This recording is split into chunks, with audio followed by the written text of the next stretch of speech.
Olá, sejam todos muito bem-vindos a... Esse é o 20º episódio do nosso Lookcast, o podcast aqui da Lookmar. E eu estou trazendo aqui, estou tendo a honra de receber aqui no Lookcast ela, que é formada em pedagogia, está na confeitaria desde 2015. Ela me pediu, eu disse, me deu a liberdade para revelar a idade dela. Ela tem 28 anos e já é uma empreendedora raiz da confeitaria. Tenho uma honra de estar recebendo aqui a Bárbara, da B de Brigadeiro. Veio lá da cidade dela, do Pilar. Eu não estou sem acreditar que ela fez isso. Eu imaginei que ela estivesse aqui em Maceió e fosse passar para aqui. Não, veio para cá, vai bater esse papo comigo e vai voltar para a cidade dela. Então, eu tenho certeza que esse papo vai valer muito a pena, vai render muito. Então, acompanha. Bárbara, muito obrigada. E, assim, obrigado por ter atendido o nosso convite, né? E obrigado justamente por isso, por você ter vindo lá da sua cidade, que eu, sinceramente, fiquei sabendo agora que você veio pra cá e vai voltar pra lá. Então, uma honra recebê-la aqui. Eu que acompanho o seu trabalho pelas redes sociais, o seu empreendedorismo raiz. Vejo lá você sempre lá na produção, sempre no balcão, sempre de touca. Eu disse, Bárbara, manda uma foto. Ela mandou uma foto de touca lá. A foto dela tá de touca ali. Então, aqui no Lookcast é um espaço que eu idealizei para vocês contarem a jornada, a trajetória de vocês. Porque, assim, muita gente tá vendo a Bárbara lá nas redes sociais, como eu falei, com a loja montada, com as sobremesas, né, vendendo o seu delivery, pronta entrega, etc. Mas a gente sabe que para chegar até aqui, onde você chegou, não foi um mar de flores, não foi um mar de rosas, teve seus percalços e teve muito aprendizado. E o que eu acho que é o propósito dessas conversas que eu tenho aqui é justamente que alguém que esteja lá do outro lado assistindo se identificar com algum momento aí da sua jornada e pensar assim, poxa, a Bárbara conseguiu, eu também posso conseguir, né? Então, no alto da essa grande idade que você tem, a gente quer contar, a gente veio aqui para escutar, né? Se contar a sua trajetória, como é que a confeitaria e a Bárbara se cruzaram, se conheceram. Você que é formada em pedagogia, exerceu a pedagogia em algum momento? Não. Não, mas essa sua história com a confeitaria começou quando?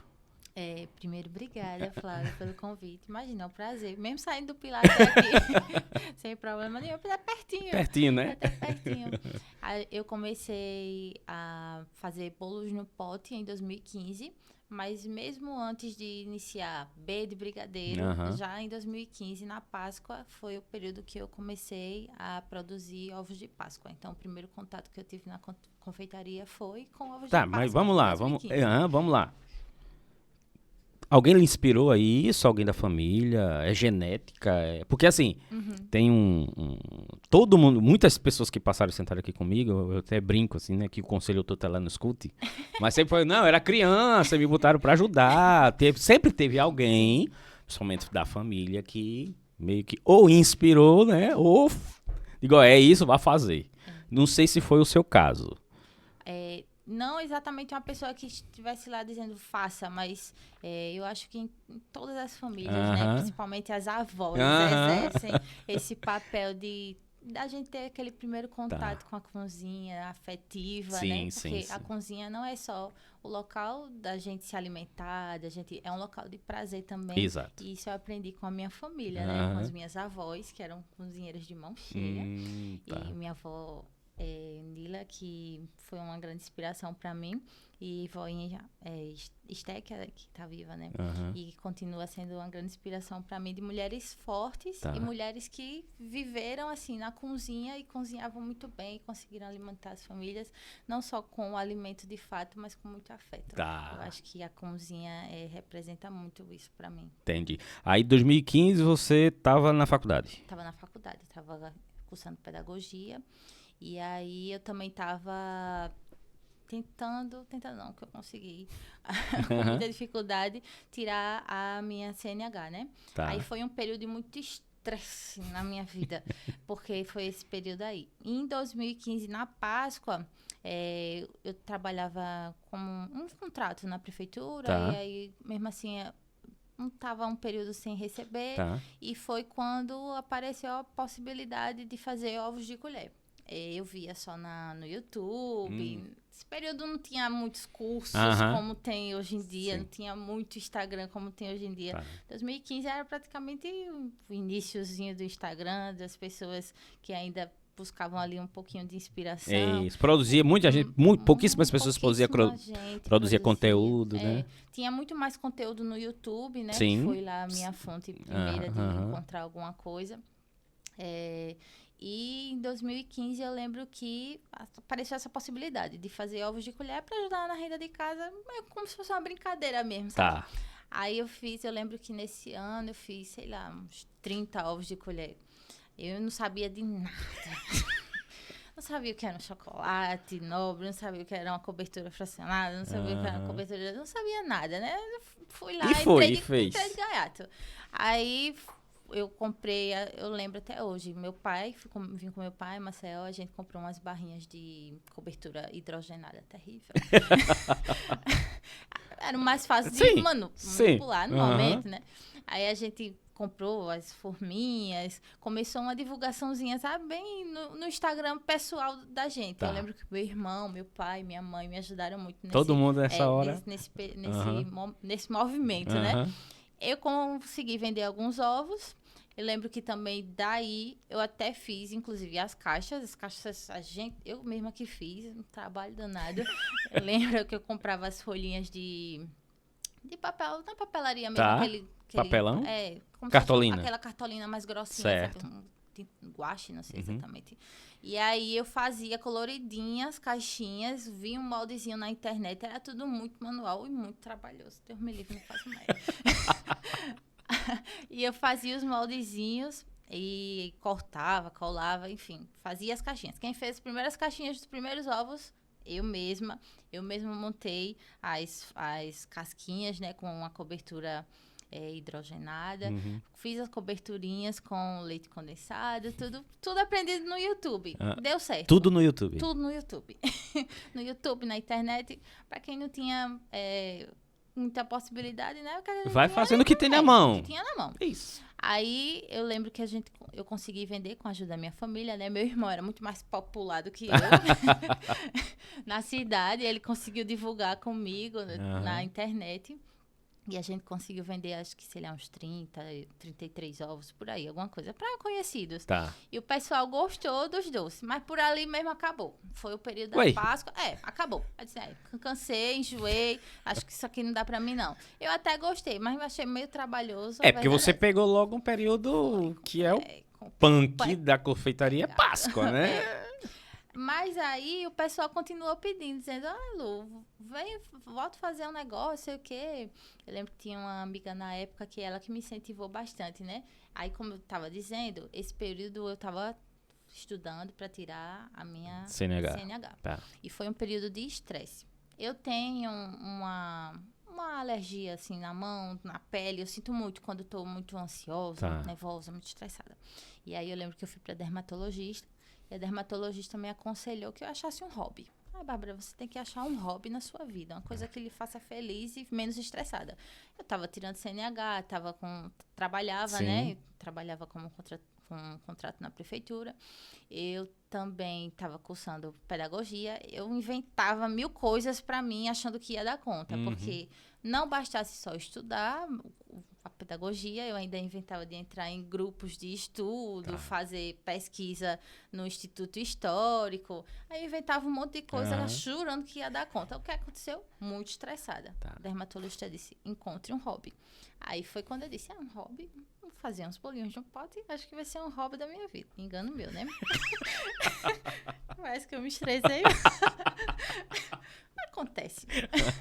Mas por que o bolo no pote, especificamente? O bolo no pote era o que eu via, assim, mais fácil de fazer.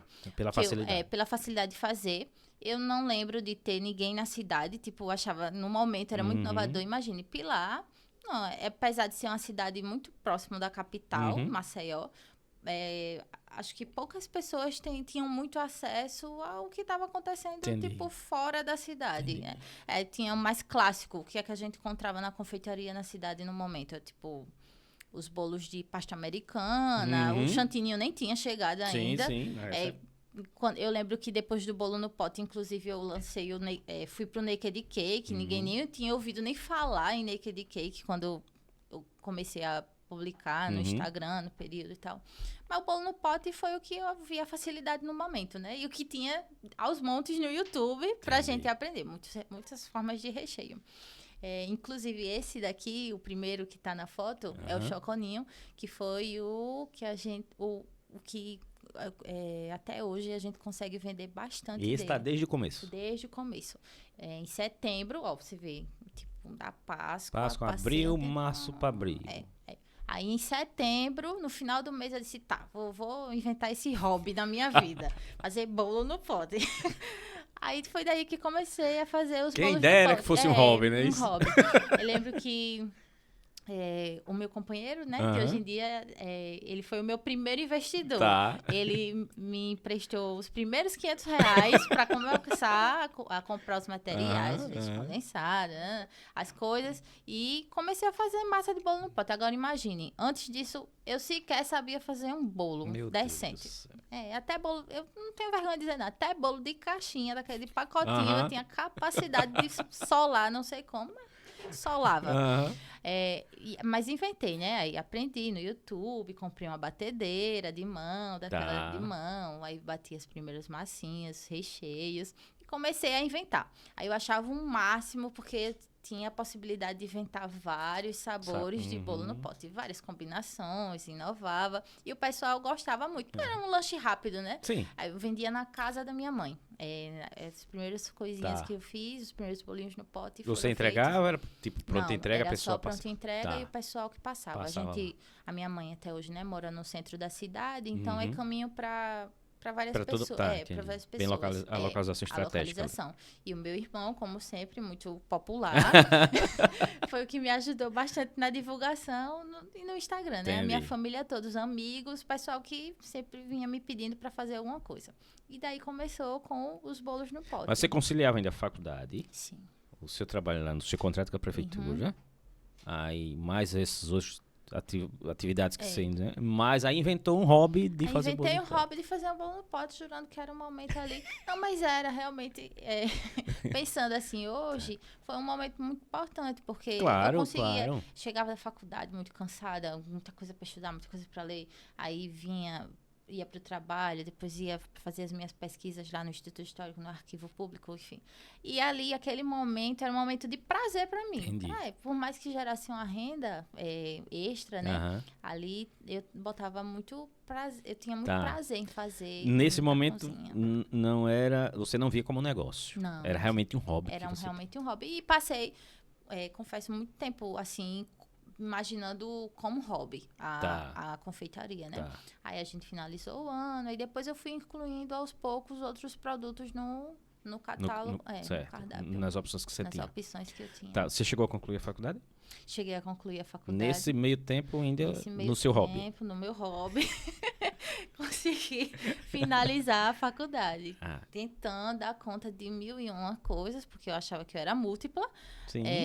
Mas consegui terminar. Atrasei um pouco, né? Por causa do meu hobby. Atrasei um pouco.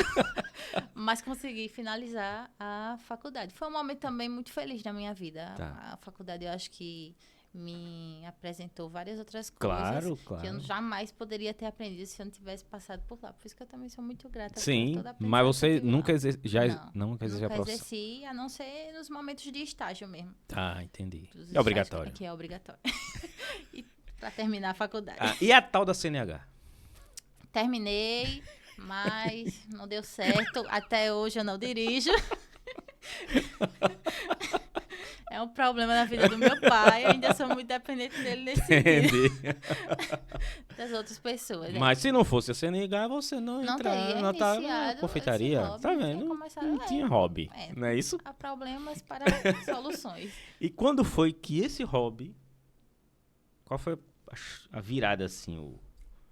Esse é mais do que um hobby. Quando isso chegou pra você? Essa percepção desse negócio que deixou de ser um hobby pra Eu acho que foi justamente quando eu disse, não, a gente tem que sair agora da cozinha da minha mãe, tá muito complicado dividir com ela, né, a casa dela. Sim. Eu vou ter que abrir um ateliê. E foi em 2019, já pertinho a pandemia. 4 anos depois você começou. Depois de ter finalizado também a faculdade, foi mais ou entendi. menos quando finalizou a faculdade.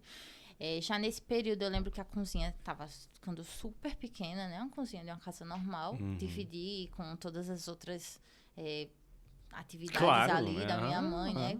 Da gente. Não era um ambiente específico para aquilo. Não. E assim, eu lembro que nesse período, nesses 4 anos, eu trabalhei muito durante as madrugadas. Porque era o momento que eu chegava da faculdade, eu estudava à noite, né? Muitas vezes eu passava o dia todo na faculdade, nessa minha loucura de fazer 1001 coisas, pesquisa, grupo de estudo. E o curso exatamente era no período noturno. Aí eu chegava de ônibus, depois de uma longa caminhada de ônibus. Aquele que você veio pra... Você vinha estudar em Maceió? Vinha estudar na UFAL. Aí pegava o ônibus da prefeitura, chegava lá, sei lá, umas 11 horas da noite. E ali era o momento que começava o meu hobby. Era o momento que eu fazia bolo no pote e as outras Poxa, dermatologista, não tinha outra coisa. Não tinha outra coisa. Mas graças a ela, exatamente. O conselho que ela deu serviu. Aí, nesse momento, as madrugadas eram infinitas para mim, porque era ali que eu começava a fazer os doces, ainda mais quando se aproximava o final de semana, né? Que era o momento que mais vendia. Sim. Eu lembro que ficava super cansada, mas E era você só? Era eu sozinha, minha mãe me ajudava ali, né? Lá em sempre. casa, sempre. Todas as histórias, assim, sempre a mãe ajuda. Sempre a mãe. Primeiro sair da cozinha dela. E depois, porque ela me ajudava bastante, até hoje, né? Minha mãe me ajuda bastante. Ainda tá lá? Suporte do consumo, assim, lógico, no mão na massa mais. Não exatamente no ateliê. Sempre apoiando. Que a gente, mas sempre me apoiando. Sempre do meu lado. E pronto. Aí em 2019 você mudou? Em 2019, aí... Você saiu do lado da casa da sua mãe? Foi quando eu pensei assim com o meu companheiro, não, tá na hora da gente ver assim uma forma de sair daqui, porque já tava ficando... As pessoas iam muito procurar na casa da minha mãe. Tinha dias que já chegou gente meia-noite tocando a campainha, quero um bolo no pote. Aí o meu pai às vezes dizia assim, que tá parecendo, sabe, depósito de bebida, o pessoal de madrugada lá batendo pra comprar bolo no pote, pra comprar cone trufado, que eram das outras opções que tinha, né? Aí disse, não, vou ter que pensar uma forma de sair daqui, até porque os finais de semana... as pessoas iam muito lá em casa, chamavam bastante também. Eu vivia só para ficar o final de semana esperando as pessoas irem comprar.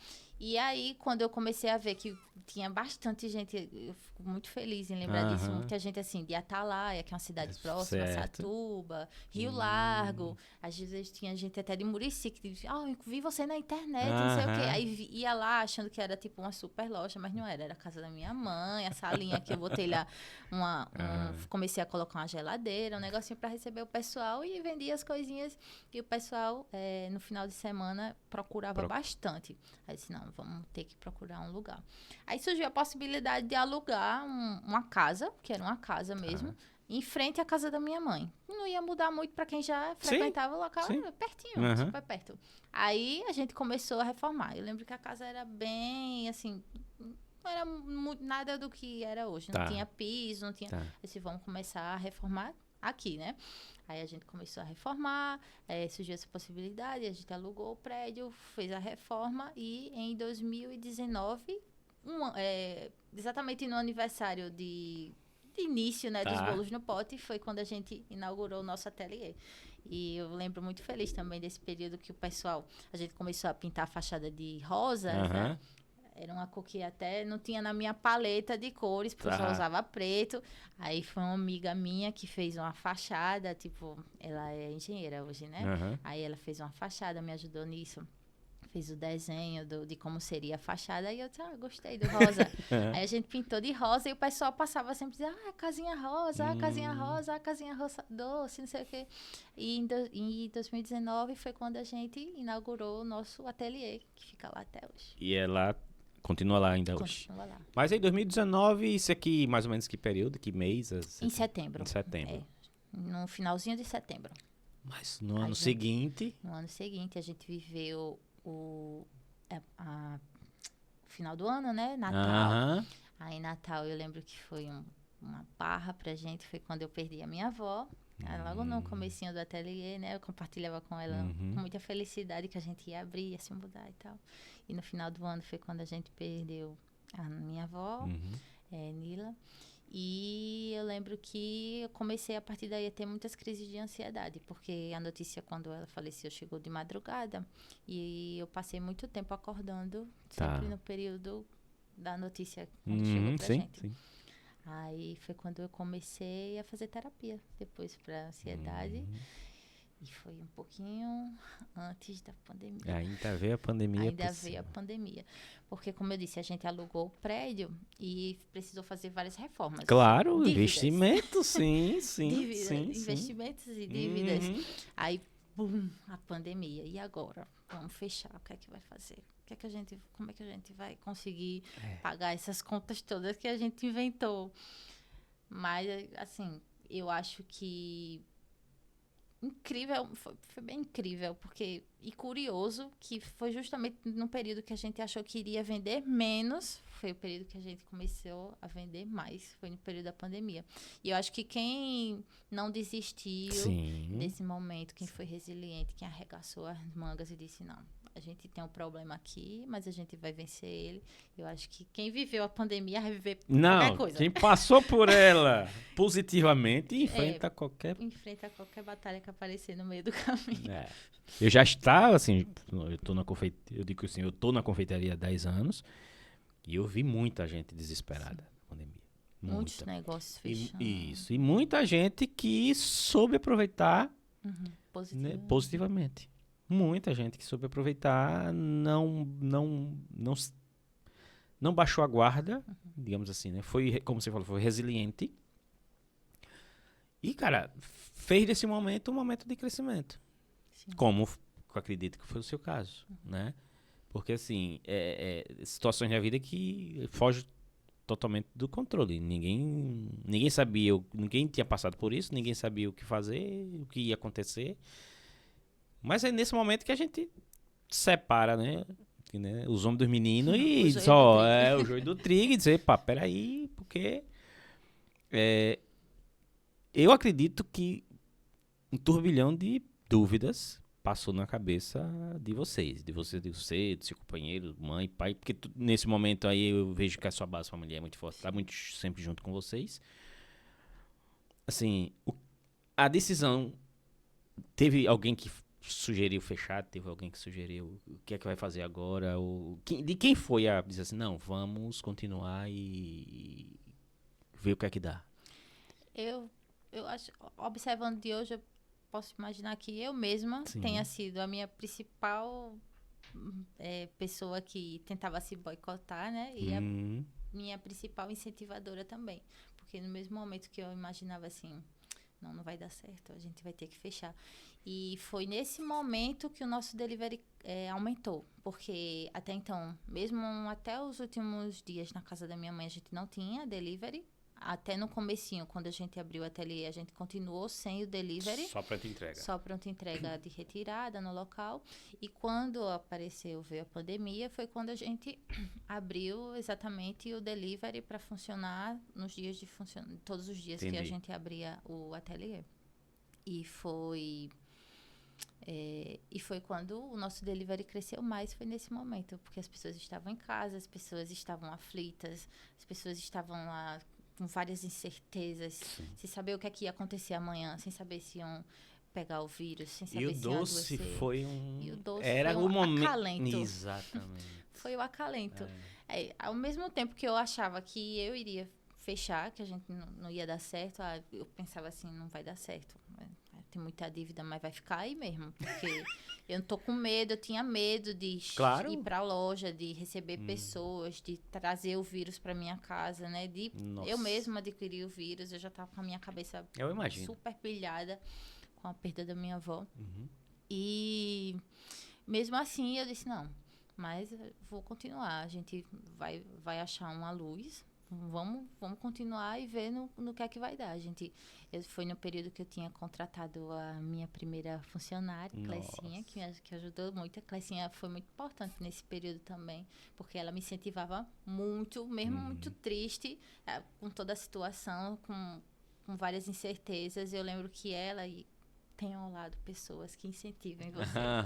E ela era essa pessoa que me incentivava bastante. Dizia, vamos, Lu. Oxe, não, a gente vai conseguir. Vamos abrir esse delivery, vamos abrir hoje. Amanhã a gente não abre, mas a gente vai vendo até onde vai dar. E a gente continuou trabalhando. E você contratou ela antes da pandemia? Sim, no final do ano. Em dezembro, né? A gente contratou. Já contratou ela por conta da demanda que tinha aumentado? Da demanda do Natal. Porque sozinha, já nos últimos anos, na casa da minha mãe, eu não estava conseguindo dar conta, não estava conseguindo pegar muita coisa. A gente trabalhava muito sozinha.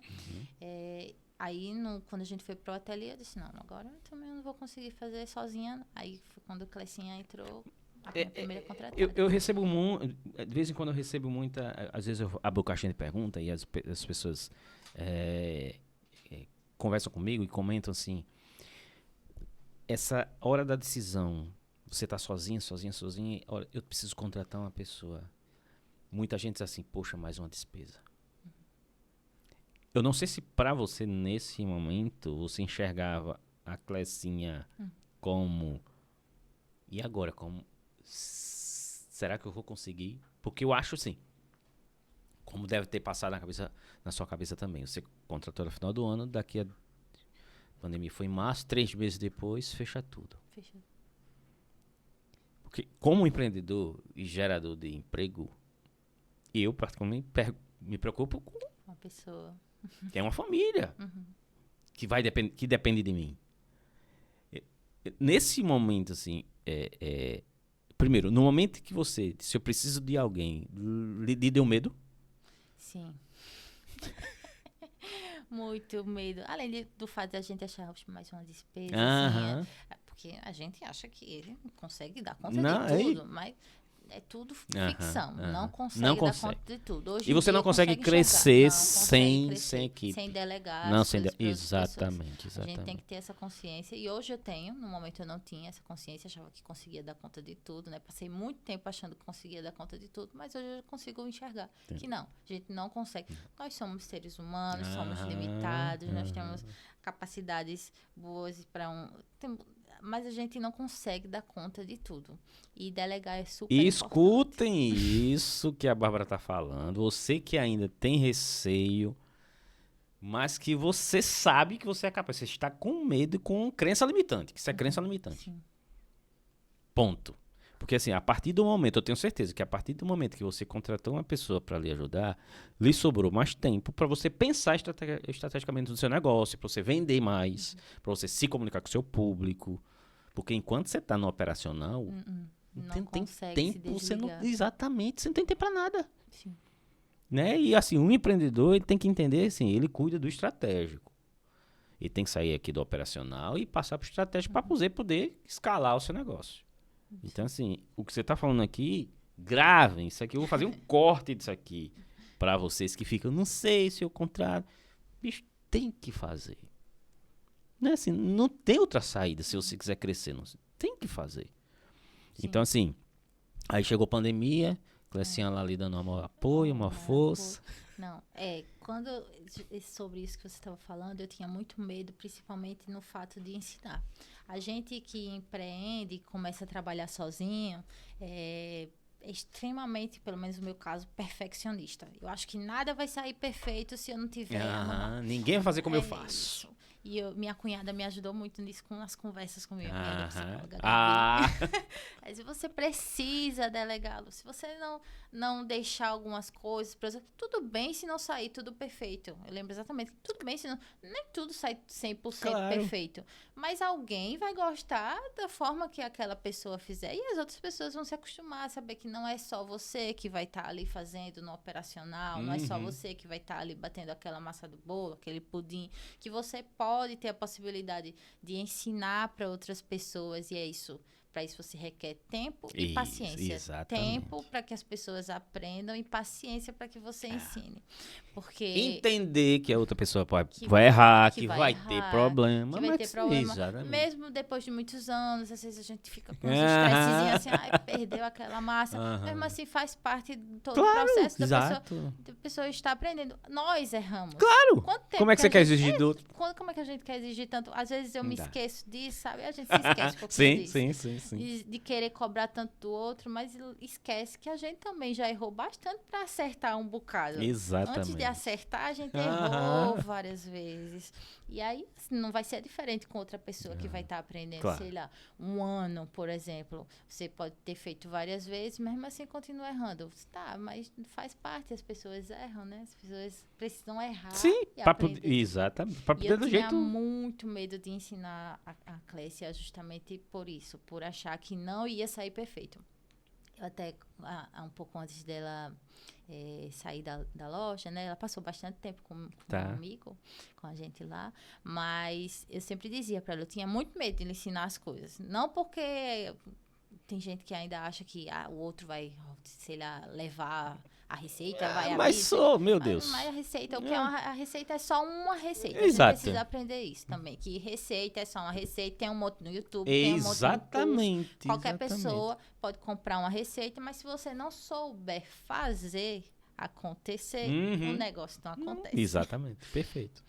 Então, tem gente que tem muito isso ainda, né? Não vou ensinar porque vai tomar o quê? Vai tomar o quê? O que é seu é seu. Tá na sua cabeça. A não ser que você fez uma receita, tem 8 bilhões de pessoas no mundo, ninguém fez uma receita igual a sua. Não existe. Impossível isso. É impossível que isso aconteça. Mas o meu maior medo era justamente isso, que não saísse perfeito. E durante muito tempo, mesmo ela depois contratada, né, como a primeira pessoa que eu contratei ali, a primeira colaboradora, algumas coisas eu não deixava ela fazer de jeito nenhum.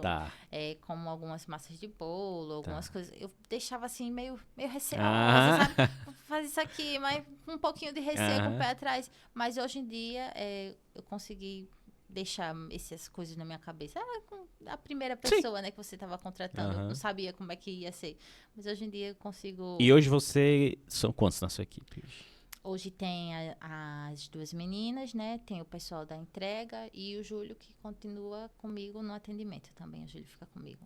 Hoje em dia eu tô mais perto do atendimento, não sou eu tanto que fico na cozinha. Algumas coisas ainda faço exatamente na cozinha, porque eu gosto. Eu gosto de estar ali no meio, sendo a chata da cozinha. Mas tem as meninas que fazem muito bem também. Pois é, só cresce desse jeito. E você, assim, a gente vê, que acompanha, eu vejo o quanto você cresceu. E uma coisa que eu vejo aqui, que muitas pessoas falam comigo, por exemplo, principalmente o pessoal que não é da capital, que é do interior. Não, porque aqui na minha cidade o pessoal não dá muito valor, porque na minha cidade fulano vem mais barato, ciclano. Eu digo, gente, você precisa encontrar o seu lugar. Você precisa chama-se posicionamento. O que é que você quer? Defina o que você quer. Quer vender coisa barata? Você sabe que a conta não vai fechar uma hora. Ponto. Concorrência existe em qualquer ramo do universo. Sim. Você não é sozinho no mundo. Claro! E como é que você se posicionou lá? Como você falou, você vende, mas tem cidades vizinhas que vão lá comprar com você. Você chega a vender em Maceió, não? Não, em Maceió a gente não traz, não. Só na cidade mesmo. Eu acho que, assim como a maioria das empreendedoras, a internet é o primeiro canal de você ser reconhecido ali. A gente vende antes pela internet. Por isso que eu sempre investi em boas fotos dos produtos, em mostrar parte da nossa produção, porque isso vai gerando uma expectativa do público de estar mais perto de você, de ver você, aquele negócio ali que a pessoa está fazendo interessante, sabe? Você vende prazer. Você surfa essa onda muito bem, essa onda da internet. Eu acompanho o seu perfil, assim... Você olha assim, caraca, é muito bem feito, como você fala, as fotos são bem feitas, mas se você percebeu isso desde o início, em que momento no meio do caminho você disse, não, eu vou utilizar essa ferramenta porque a internet é meio. Sim. Não é fim, é meio. É a primeira entrada da pessoa. É só Né? o caminho de você. Exatamente. Quem souber surfar e utilizar a ferramenta como um... Cara, é o maior vendedor que a gente tem. Talvez seja o maior vendedor que você tenha. Sim. Né? E você usa muito bem essa ferramenta. Muito bem. Das pessoas que eu vejo que usam muito bem essa ferramenta. Até semana passada que eu botei... que eu fiz uns stories assim, gente, assim... Muitas pessoas vêm falar comigo no direct. Onde é que eu acho isso? Aí eu vou no perfil da pessoa. Não tem a cidade. Não tem um contato. Eu disse, gente... Aí eu até disse assim, se coloque no lugar do seu cliente. Sim. Porque você também é um cliente. Claro, ele tá passando ali, você passou no feed dele. Pô, gostei, até gostei desse bolo aqui. Poxa, eu não sei onde eu compro, eu não sei de onde é.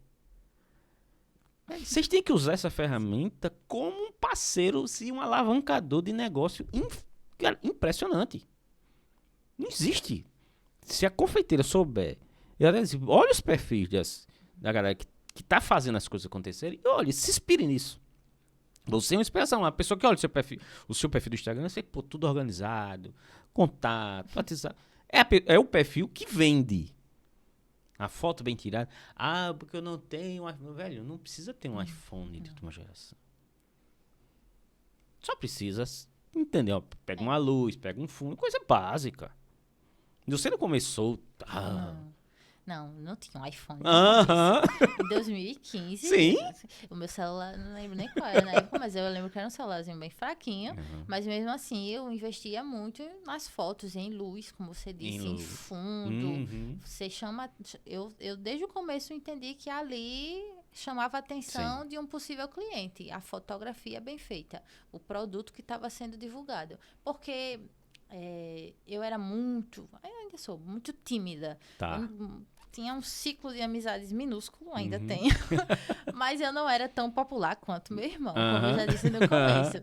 Ele pegou o seio dele pra ele.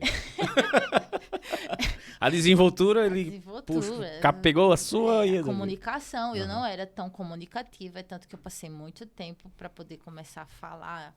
telefonezinho assim nos stories. Eu não era comunicativa, não tinha muitos amigos, não era tão conhecida, tão popular, mas mesmo assim eu sabia que a partir da fotografia do bom produto você podia chamar a atenção de um cliente, porque gera curiosidade, né? Mas isso foi, pelo que eu tô entendendo, foi por necessidade. No começo da... assim, você começou a ter que fazer. Sim. É necessidade. É necessidade. Porque, assim, eu tô me vendo você falar. Eu não gosto de falar em público. Eu sou extremamente tímido. Quem me conhece sabe. Eu sou muito reservado e tal.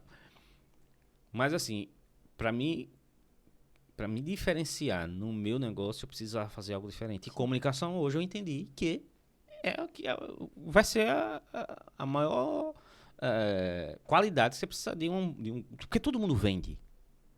Toda profissão é vendedora. O médico, ele vende serviço. O advogado, ele vende serviço. O advogado, o arquiteto, todo mundo está vendendo alguma coisa. A gente se vende. Vende o nosso trabalho e tal. E eu entendi que isso aqui que apareceu com o câmera assim, era uma necessidade. Não é porque eu gosto, nem gosto disso. Assim, de ficar me aparecendo. Eu posto pouquíssimas coisas, poucas coisas minhas. Mas eu entendi que as pessoas compram primeiro olhando. E hoje, isso aqui é o que define o que é que eu vou comprar. O consumidor, ele define a decisão de compra dele, tá aqui. Então, ele olha teu perfil e vê, tipo, puxa, enchi a boca d'água, quero esse negócio, eu vou lá atrás, vou falar com ela e vende. Aí você vai lá e vende. Né? Você não bateu na porta do povo para vender bolo. Não cheguei exatamente. Então, isso é exemplo total de que se você usar essa ferramenta de uma forma assertiva, organizada, estruturada, não precisa uma mega estrutura, você consegue dar resultado, como você dá muito resultado. Hoje você tem quantos entregadores? Hoje eu tenho um fixo, que fica durante a semana. São 2, na verdade, tá. 2 entregadores. Em alguns momentos a gente precisa pegar umas datas, né? Mais um. Mais um. Para cidade como a nossa, que não tem assim um público acho que tão grande, né? Sim. Como uma capital, por exemplo. Claro. Eu até acho que a gente consegue alcançar bem. Não, eu sempre vejo, eu sempre observo isso, você é um case muitíssimo interessante, assim, que as pessoas têm que se inspirar no que vocês fazem, né? No que você faz, do seu negócio. Porque você não está na capital. E você não está, por exemplo, eu não sei quantos habitantes tem lá, uns 30 mil, 40 mil. Tem mais. 33, 34, no último censo, acho. 34. Gente. E boa parte está na zona rural, né? Que a gente não consegue nem chegar lá. Aham. Esse acesso. Então, assim, você soube muito bem usar as ferramentas que você tinha, né? E fazia algo super diferente e inovador no segmento. Tá? Mas nessa jornada, assim, a pandemia alavancou muito esse negócio. Acho que ela alavancou muito o delivery, e principalmente a confeitaria, quem soube surfar, como a gente falou, quem soube surfar nessa onda, né, das pessoas com essa necessidade, ansiosas. E o doce a gente sabe que é... O conforto, foi o conforto daquele momento. Promove, proporciona prazer, sensação boa, alegria, né? Você teve a decisão de continuar e investir e acelerar o seu negócio durante esse período. Mas em algum momento foi sempre uma linha crescente no seu negócio. Ou teve momentos difíceis que você parou assim, mesmo durante a pandemia? Porque chegou a pandemia, ele chegou a um ápice que 2019, 2020 foi o auge da pandemia, 2021 continuou. E você só cresceu. Olha, Flávio, para ser bem sincera, eu acho que o tanto que a gente cresceu assim durante a pandemia, não exatamente na mesma proporção, mas depois da pandemia a gente sentiu aquele impacto, porque foi um comparativo que a gente teve, que não era momento, né? Às vezes a gente tenta comparar, mas é quase impossível, né? Hoje em dia, eu acho que a gente ainda está meio que se estabilizando, se reorganizando. E as coisas voltando mais ou menos. Observando como é que as coisas vão ficar exatamente. Esse ano foi um ano bem diferente de todos os outros anos da pandemia. Sim. Por exemplo, eu estava fazendo os dados com o meu companheiro, a gente estava apontando algumas coisas só. Isso aqui meio diferente, né? A gente esperava que fosse bem diferente, mas é compreensível. As pessoas estavam muito presas durante a pandemia. Claro. As pessoas não tinham para onde sair, não tinham shopping, não tinham show, não tinham eventos, não tinham festa. As pessoas estavam em casa, as pessoas precisavam de um conforto, de um acalento, um prazer rápido, o doce, o lanche, o delivery. Era o que elas tinham na mão, o celular. E as fotos do Instagram para gerar o desejo, né? A vontade. Então, hoje você não tem mais isso. As pessoas voltaram a trabalhar, voltaram às suas rotinas, às datas comemorativas. Agora as pessoas estão mais juntas, tem mais eventos, mais festas, e aí isso meio que... Mas aí você precisa... Esse feeling, né? Você precisa observar a movimentação que o mercado faz. Sim. Né? E você tem nada para isso, e você, isso aqui tá mudando, isso aqui vamos nos adaptar, porque a gente tem que ser adaptável. Tem que se adaptar. Total. Senão a gente fazer o que eu fiz até... O que me levou até... O que eu fiz para me levar até aqui significa dizer que ele vai me levar para os próximos passos, se eu não tiver conectado e ligado do que é que... Que, na verdade, tudo se resume a comportamento humano. Como o ser humano está, como ele consome, como ele deixa de consumir, o que é que ele está consumindo mais, o que é que ele não está. Mas você chegou a reduzir nisso quando você disse, tá mudando aqui, você não chegou a reduzir a equipe, você não... Não, em equipe a gente não reduziu, mas em quantidade de produção, eu acho que durante acho que nos últimos meses a gente tem feito uma redução, até por cautela, né? Para não desperdiçar material. Sim. Para quem empreende, sabe? Qualquer farinha de trigo custa muito caro no bolso. E gente que... E outro grande problema que eu vejo, exatamente, é o pessoal que não faz custo. Porque, velho, se você não fizer custo, no dia que essa bomba vai estourar 1 hora na sua mão. Sim. Então, a galera, precificação, eu vejo que é uma dor que muita gente tem e muita gente ainda não sabe como se tratar. Tem gente que precifica pelo preço da vizinha. Não faço isso. Tem gente que faz isso. Porque ela tá vendendo, o meu bolo é 120, a vizinha tá vendendo por 100, eu vou vender por 100 pra não deixar de vender. Assim, velho, eu não faço não. Cada um sabe dos seus custos. Claro. Né? Chama esse, Mas você precisa entender a fazer os custos, né? a fazer os custos, né? Se você tem várias outras, se você trabalha em casa, você, mesmo assim, você gasta as coisas da sua casa. Você tem um local fixo, você tem água, luz, internet. Claro. Tem os colaboradores, tem tempo que você está dedicando a isso. Exato. Ninguém faz conta do seu tempo. Quanto é a sua hora? Quanto é a minha hora para deixar a minha Exatamente, né? Do que você tá abrindo mão de muita coisa. Ninguém, a galera não faz essa conta desse jeito. Eu vejo muito, você começou com bolo no pote, com sobremesas. Sim. Que eu digo assim, sobremesa face venda, digamos assim. Mas hoje também você faz bolo. Já no antes, na verdade, em 2016, né, um pouquinho depois, foi quando eu comecei a fazer os Naked Cakes. Sim. Naked Cake era uma novidade na cidade. Foi febre. Foi febre. Febre. E na cidade, eu não me recordo de ter alguém que fizesse. Talvez tivesse uma ou duas pessoas, mas não que eu conhecesse. Tá. Até onde eu conhecia, eu fazia Naked Cake. Tá. Porque eu aprendi com a Cake by You no YouTube. No YouTube. Com a Yukari Carolina. Aí eu lembro que eu assistia os vídeos dela, mas eu não entendia absolutamente nada. Novamente, não sabia fazer um bolo estruturado, um recheio de bolo no pote é diferente de um recheio de um naked cake, né? Aí a pessoa começa a fazer as coisas mirabolantes, acha que vai dar certo, mas a gente aprende errando. Claro. Mesmo assim, eu consegui fazer uns naked cakes. Eu lembro que o pessoal chegava na porta da casa da minha mãe e perguntava, mas naked cake? Porque muita gente fazia bolo de pasta americana, que era o momento da pasta americana. Aí o pessoal, você soube que você faz bolo. Eu era a menina do bolo. Tá. O pessoal chamava a menina do bolo, porque você faz bolo. É bolo de pasta americana, mas não era bolo de pasta americana. Eu sempre tive muita resistência para trabalhar com pasta americana. Nunca trabalhei com pasta americana. É mesmo? Nunca trabalhei com pasta americana. Mas inventei de trabalhar com naked cake, porque eu achava que era mais fácil, né? Mais tranquilo de ser trabalhado, mas não é tão fácil Não, assim. exatamente. Tem que saber. Porque assim, a pasta americana, ela é um pouco mais...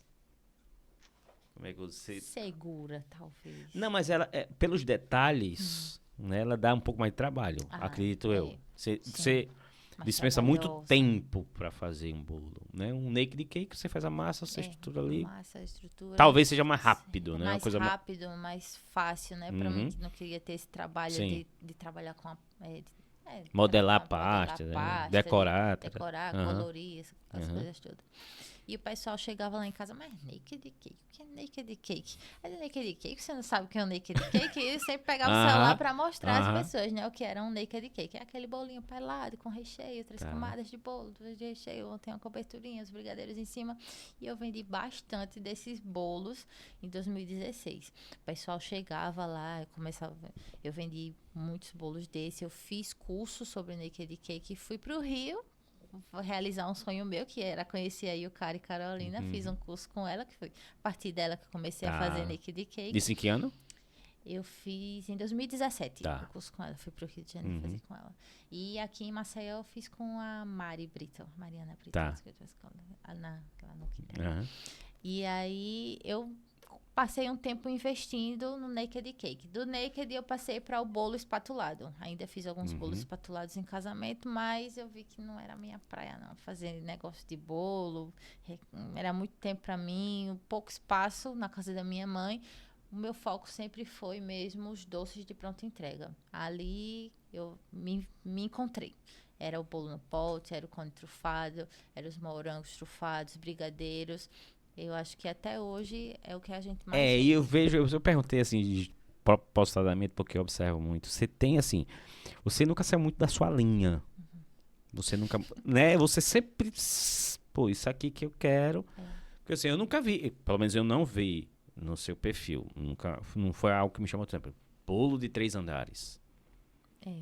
Lá no finalzinho, no comecinho. Você ainda pode achar. Tá. E assim, não tô dizendo que... Não, pelo amor de Deus, não tô dizendo que bolo de 30... Não tô querendo falar isso. Sim. Eu tô dizendo assim, você segue uma linha e você sempre foi fiel a essa linha de trabalho. Que eu acho isso muito importante na confeitaria. Eu vejo, de vez em quando eu vejo, se eu atender, eu vou fazer aquilo. Né? E depois... Eu sempre tenho a síndrome do pato, você já ouviu falar, né? O pato não nada direito, não voa direito e não corre direito. Então, assim, tem gente que não sabe e começa a tirar para todo lado. E eu vejo muito, consigo identificar muito o perfil do seu trabalho, e você assim, não, o seu negócio é esse daqui. Então, você investe seu tempo e sua energia para aquilo ali dar certo. Nisso eu sou muito pragmática, confesso. É isso. É isso. Você vende? Não, nós vendemos isso. Porque se você atirar para todo lado, Flávio, você não vai ser bom em nada. Exatamente. Você tem que ser bom em alguma coisa. Exatamente. A gente tem que se especializar em alguma coisa e dizer, é esse negócio aqui que eu quero fazer. Perfeito. E é nesse negócio que eu vou investir. Perfeito. Se a gente atira para muito lado, a gente fica sem norte e acaba dando tudo errado. Exatamente. Aí você consegue, você vira...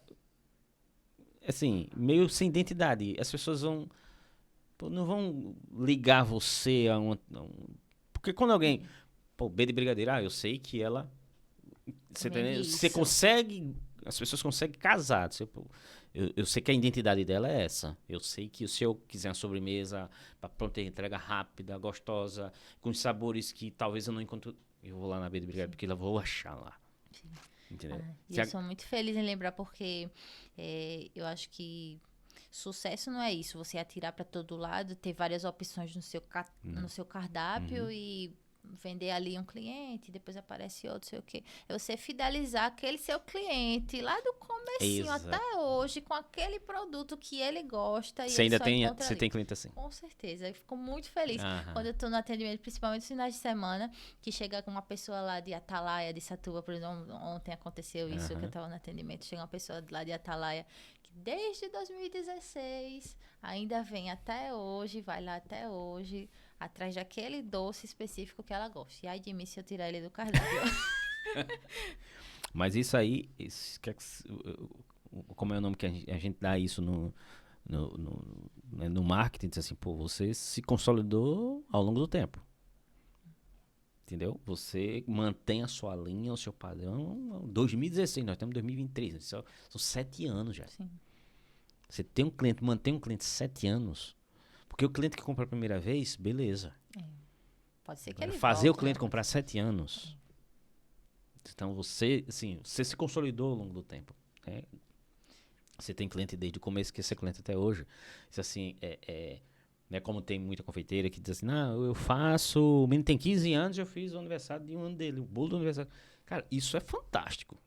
Você acompanha a história das pessoas, né? Isso é, cara, isso quando você consegue, eu acho que quando você consegue isso, assim, dizer, deu check aqui, cheguei onde eu queria, né? Eu muito feliz. Então, essa coisa do atirar para todo lado, é uma experiência que eu tiro por mim. Né? Eu tenho 25 anos que sou representante.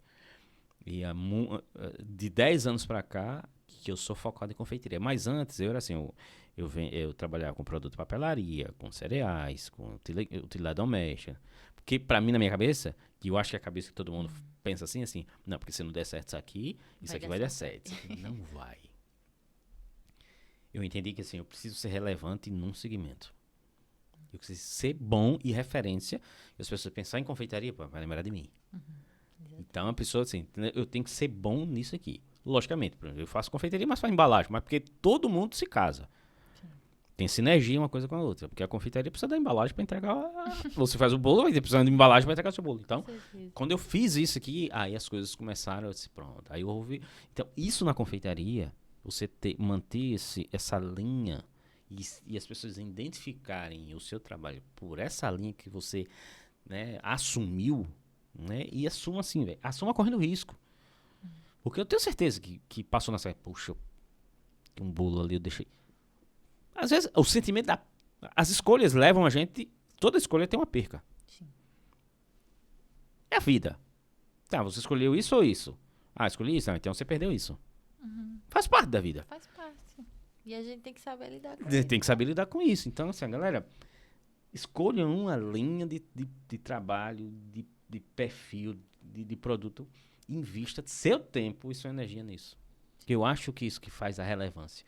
Se você olhar as pessoas que se destacam, você pode ver. Se olhar você, outras pessoas, eu sei que fulano é assim, eu sei que fulano, a linha dela é essa. Não adianta tirar para todo lado. Não vai funcionar de jeito nenhum.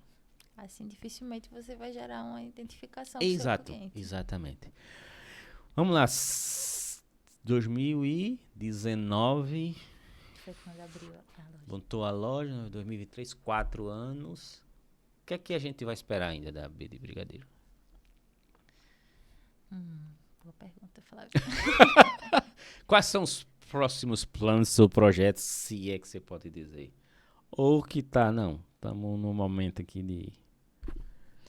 Olha, eu acho que de um ano pra cá, eu procurei meio que, não distanciar, mas separar a Bárbara da B de Brigadeiro, sabe? Eu acho que acontece muito isso quando a gente começa a trabalhar em casa. A gente parece que é uma só. Isso. Uma coisa só, mas não é. Tava falando isso hoje de manhã com uma pessoa e disse assim, quando eu comecei no mundo corporativo, né, trabalhando, eu escutava muito assim, não, você tem que separar o CPF do CNPJ.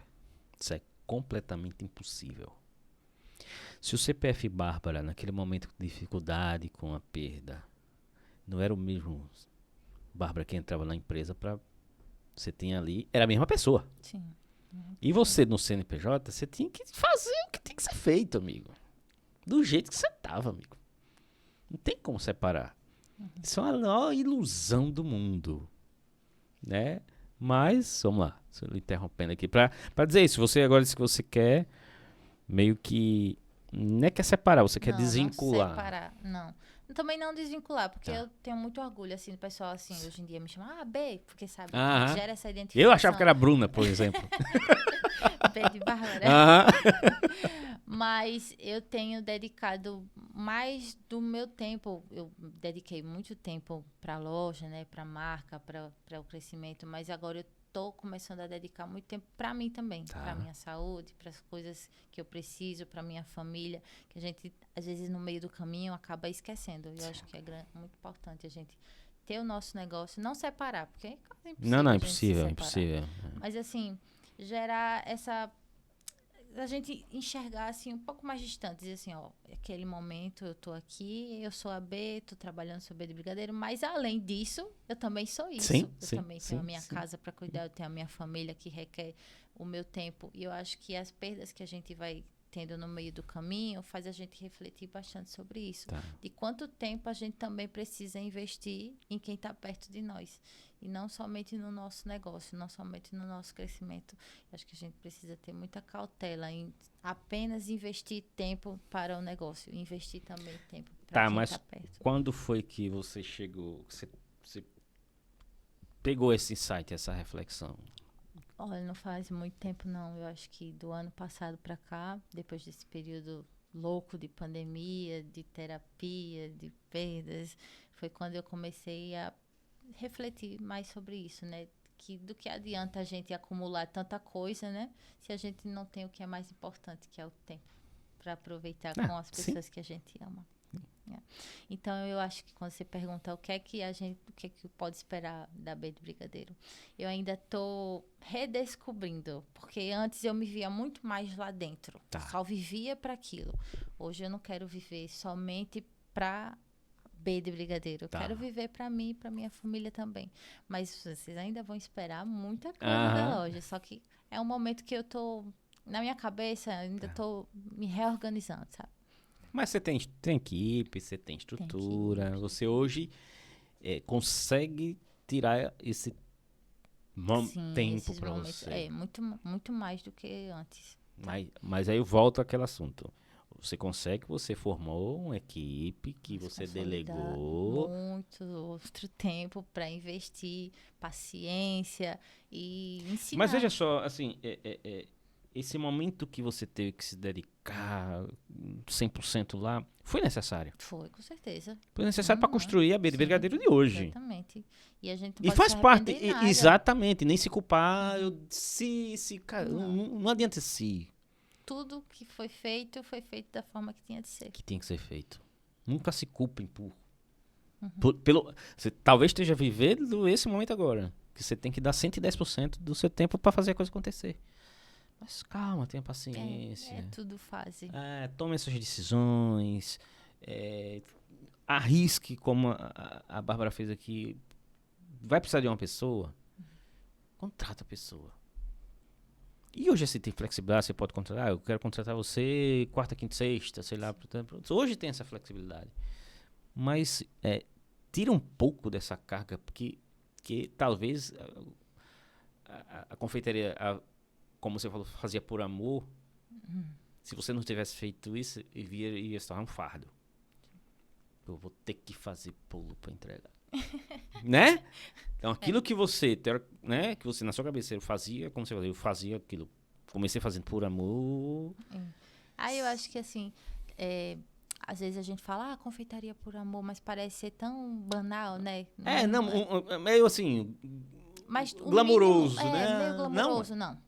Nenhuma existe. profissão no mundo você faz só por amor. Até porque em um momento o amor vai acabar. O encantamento vai acabar. Sim. E como acho que outras pessoas também, em algum momento da confeitaria disseram, acho que eu não quero mais fazer isso. Porque eu vivi muito disso, né? Em alguns momentos, quando a gente tá com a cabeça topada, cheia, com várias coisas para fazer, para dar conta, não sei o quê. Em algum momento a gente vai dizer, não quero mais isso na minha vida. Vou voltar para pedagogia, vou para meus alunos, vou encarar a sala de aula. Você? Com certeza. Com certeza. Muitas vezes? Muitas vezes no ano passado. Eu acho que foi o ano passado, pós-pandemia, né? Com a cabeça meio cheia ainda. Que foi o momento que eu ficava pensando muito. Pra que isso tudo, né? Pra que tanto compromisso? Pra que tanto... Mas, assim, a gente precisa entender que nenhuma profissão a gente vai viver sempre coisas boas. Claro. Nenhuma profissão, não existe nenhum. A gente precisa ter muita paciência, resiliência para entender que aquilo é uma fase que até em casamento, né, a gente às vezes se abusa do companheiro. Tem altos e baixos, sim. Mas assim, a gente tem que saber contornar e entender que aquilo é um momento que vai passar. E passou para mim. Vamos lá. Um momento mais nessa sua jornada, assim, esse momento foi inesquecível de bom. Qual foi esse momento? Esse momento aqui, esse momento foi o momento mais feliz da minha vida nessa jornada. Qual foi ele? Aí eu posso dizer que foi quando eu abri o ateliê. Tá um pouco distante, mas foi um momento... aquele momento foi... Que passou na sua cabeça? Foi o momento mais feliz. Sabe, orgulho. A gente se sente muito orgulhoso de sair dali até aqui, sabe? Qualquer pequeno passinho que a gente dá, a gente tem que se sentir muito orgulhoso. Porque, às vezes, a gente quer medir a nossa vida com a régua do outro. Sim. E isso é impossível. Ninguém sabe da realidade do outro.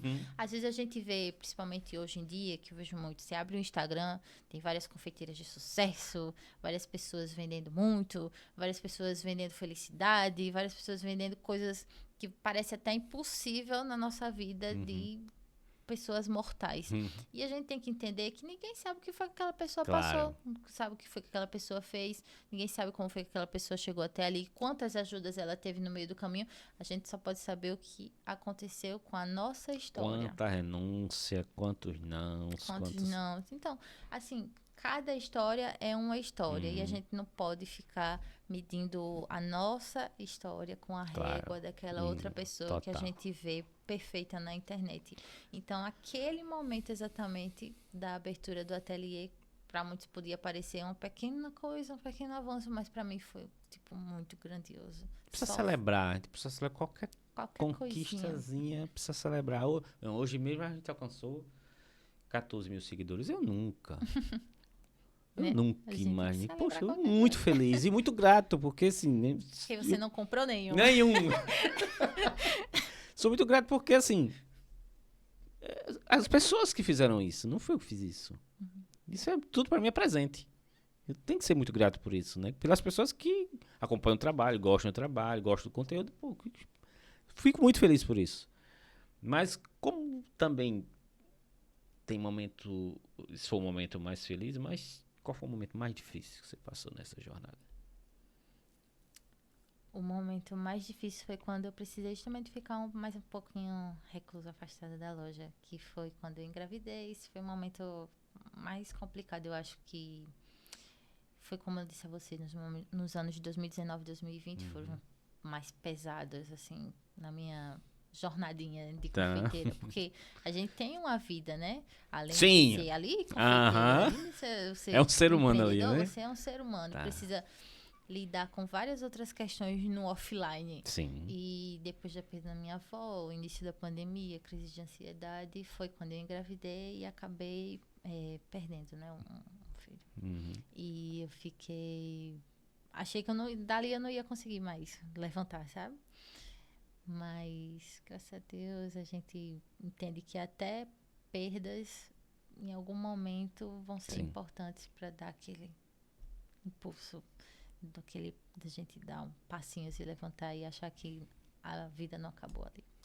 Mas isso aí ninguém vê na internet. Não. Não. Né? Ninguém vê na internet. Fica no offline. Fica no offline. Bárbara, a gente vai se encaminhar pro final. Minha produção já me lembrou aqui. Isso é uma lembrancinha. Oba. Que a gente entrega pros nossos convidados. Isso é uma lembrancinha pra você. Eu não sei. Não vejo você tomando muito café, mas eu acho que. Eu tomo. Confeiteira sem café não funciona, né? Acordo despertar do café. Muito bem. Isso é uma lembrancinha, simples lembrancinha, só como uma forma de agradecer aí a sua presença, sua história. Muito, muito obrigado pela disponibilidade de tempo. Você tá vindo aqui mais uma vez, assim, quando você falou que você, eu venho do interior, eu disse, meu Deus do céu, eu não sabia. Eu pensei que você morava aqui, eu falei assim, é meu dia livre e tal. Você pronto, tá livre, tá por aqui. Não. Mas muito obrigado pela sua disponibilidade, muito obrigado pela sua história, por você contribuir nesse dia, nesse papo aqui.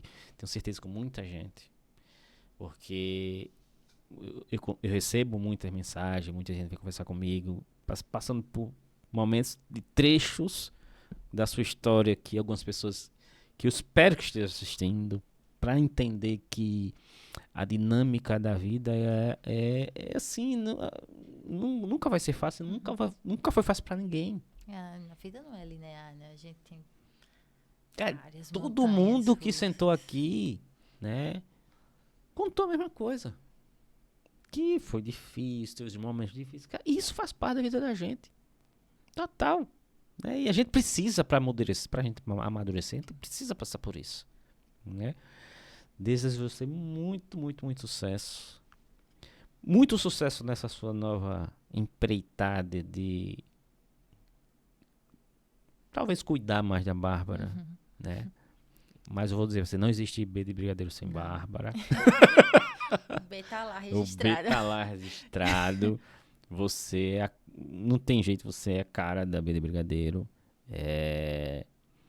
Você chegou onde você chegou hoje, justamente por isso, né? Pelo seu jeito leve, fazer as coisas com você vê os detalhes, com aquela coisa muito bem feita, com muito cuidado.